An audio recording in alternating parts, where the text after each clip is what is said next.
So earlier we talked about foot positioning and like how to place your feet when you're getting started. One of the most common issues you'll see in the sumo deadlift is people who are timid by the stance width or over exaggerating the stance width. We're going to talk about why those are problems and how you can address them. For starters, some people will start too close together and now they have no space, and it's pretty much just a conventional deadlift, but your hands are just inside of your leg. Which, again, as we said earlier, there are scenarios where people are exceptional deadlifters in that stance, but for the vast majority of people, you're probably starting too narrow, which could be caused by hip mobility limitations and things like that, but those are things you need to address outside of the gym, like developing your hip mobility, so you can open your hips up. By starting really close in here, one, you're not gaining from the benefit of reducing range of motion to reduce work done, but you're also not gaining from the fact that you can be very upright in your sumo deadlift. So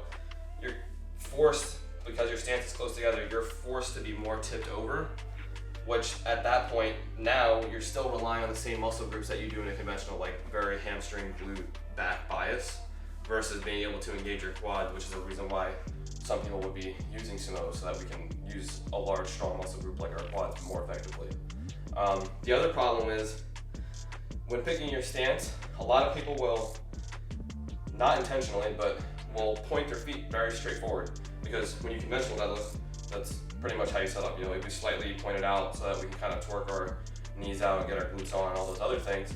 But when you go to sumo deadlift, a lot of the time, pointing your feet straight forward will cause you to squat to the bar more.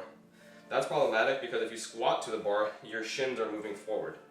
which doesn't seem like an issue at first, but if you're the person who's very close together with your feet very pointed forward, as you go to lift the bar, you'll see that your knees are in the way the entire time. Now you're fighting against yourself in the bar to complete the rep. So what I like to tell people, as we said earlier, starting with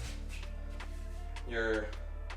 shins being stacked on top of your heel right under your kneecap, what I like to tell people from there is to kind of point your toe almost to the front of the plate. By doing that, you're opening the foot angle outwards, you're able to drive your knee out, and now my knees are no longer in the way as I go to deadlift. The other tough thing about when you have your feet more pointed forward is by having your feet pointed forward and squatting down, yes, you have more knee flexion, which means you'll be able to engage your quad and use them more, which in a lot of scenarios is very useful.